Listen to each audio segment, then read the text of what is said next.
Okay, so some rearranging at A grade and A star level, just to give you a short summary. So what we've got here then is we've got to rearrange to make t the subject. Now we can see there are two terms with t in there. So this is one of those where we're likely to have to multiply through to get rid of the division, and then we're going to end up with two terms with t in it, and we're going to have to factorise to get the t in a position where it could be the subject on its own. So we're going to multiply by p minus t to start with to cancel the divide out. So we've got y, again multiplying, you must put the two terms in a bracket, so that's carefully moved across. Multiply the bracket out, so y times p is yp, y times t is yt, and there's a minus, so to that. And we want the t's together because we're trying to get t as the subject. So we're literally now going to add yt to both sides, the opposite of take away. So we end up with yp is equal to 2pt plus yt. We can now factorise to get the t in a position where it can be put on its own. So take out t from here means we're going to divide by t, common factor, which will leave me with 2p, and then we divide this one by t, which will leave me with y. I'm now in a position where if I divide through by this bracket, that divide by itself will be 1, so that's 1t, which is what I wanted, but we must do the same to the other side of the equals to make it fair. So again, recommendation always is you must always come top down. So we're starting with yp and then we're dividing by the bracket, so 2p plus y. Now I don't need to write the bracket now because this is our final answer and we want to be as simple as possible.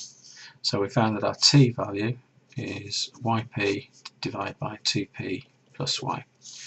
Now it's important, like all things, you should get into a habit of checking answers. So to me, the easiest way to do that is always give p and t some simple values.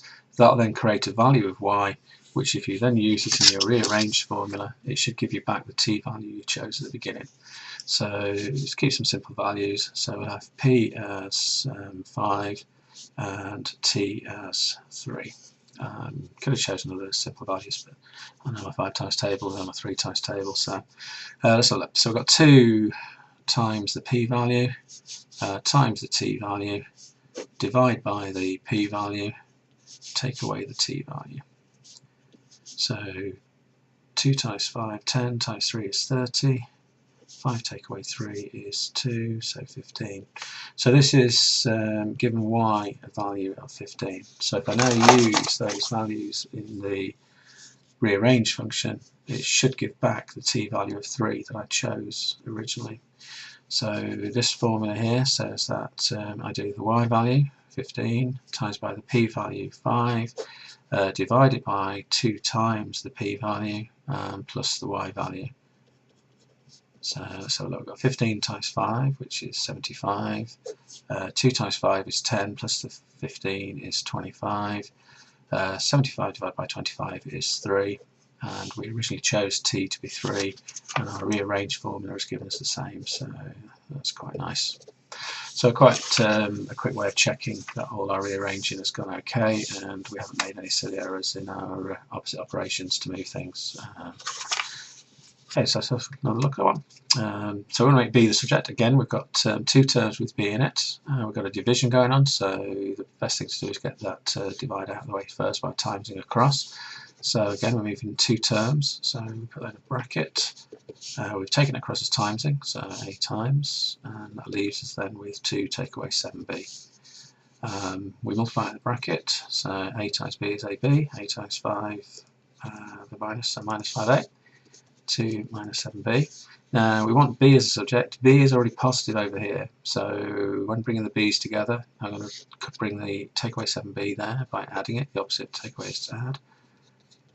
Again, coming top down, just to make sure that we're doing things in the right order. So we've got ab minus 5a plus 7b.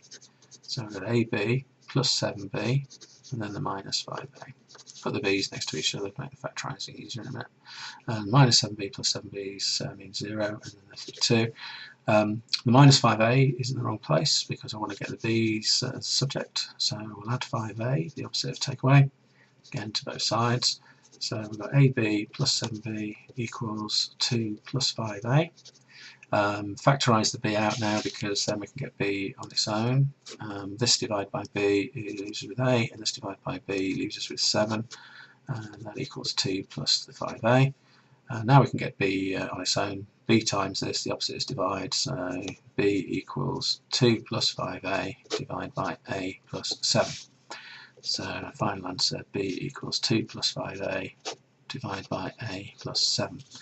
Now again, recommendation is we should check. So if we give b a simple value, I want to make sure here that I end up with positives on the bottom here. So I'm going to make b a reasonably simple number, 7 or something. So we're going to do 2, so I'm going to say b is 7. So 2 take away 7 times 7 over 7 take away 5. Replace the b with this value I've chosen. 2 take away 49 is minus 47, negative 47. 7 take away 5 is 2. Negative 47 halved is negative 23.5. So using b as 7, we've ended up with an a value of negative 23.5. So if I now put this into the bottom function here, then we can see whether we get the b value we originally chose of 7. So we've got 2 plus 5 times negative 23.5, all divided by negative 23.5 plus 7. 5 lots of negative 23.5 is 117.5 negative. To take away that, let's have a look, 523 and a half, 115, 117 and a half, so we've got negative 115 and a half. Negative 23 and a half plus 7 gives me negative 16 and a half, and negative 115 and a half divided by negative 16 and a half is, well, negative divided by negative is positive, and there's 7 of those in there. So we can see by the checking that we got the same b value that we started with. So we can be fairly confident that that was the correct final answer of b equals 2 plus 5a over a plus 7. Okay, just one last example. This time it wants you to make u the subject of this fraction formula here for focal lengths.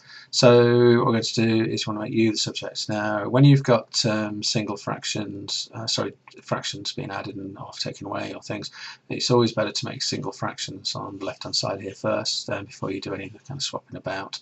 It just makes it a little bit easier. So I'm going to have a common factor on the bottom here of uv, because we're adding fractions, always have a common factor. Now what did I have to multiply this by to make it uv? I had to multiply by v, so the top gets multiplied by v, so 1 times v is v. To make uv here, I had to multiply by u, so I multiply the top by u and the numerator. So we ended up with v plus u over uv equals 1 over f. I'm trying to make u the subject of the formula, so I'm going to get rid of the divisions by cross multiplying. So I'm going to multiply this side by f, and I'm going to multiply this side by uv. So we end up with v plus u, all multiplied by f, equals uv times 1, which is uv.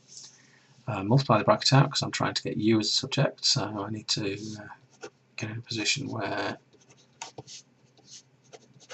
the u's can come together into the same side, so that we end up factorising that u out to get it as a subject. So vf equals uv, the opposite of add uf is take away, so we're going to take away uf. I can now factorise the u out, so this divided by u leaves me with v, this divided by u leaves me with minus f, and I can now divide through by the bracket to leave u as the subject. So we end up with vf over v minus f equals u. So that should be our final answer. So u equals, because it says do it in its simplest form, so vf over v minus f. There are no negatives in the bottom fraction in front, so this will be the simplest form that we can make. Now again, we could check by putting numbers in and to give us an f value, and then we could come back to here and see that using the f value and the v value, we'll get the same u value. I'll leave you for that checking process.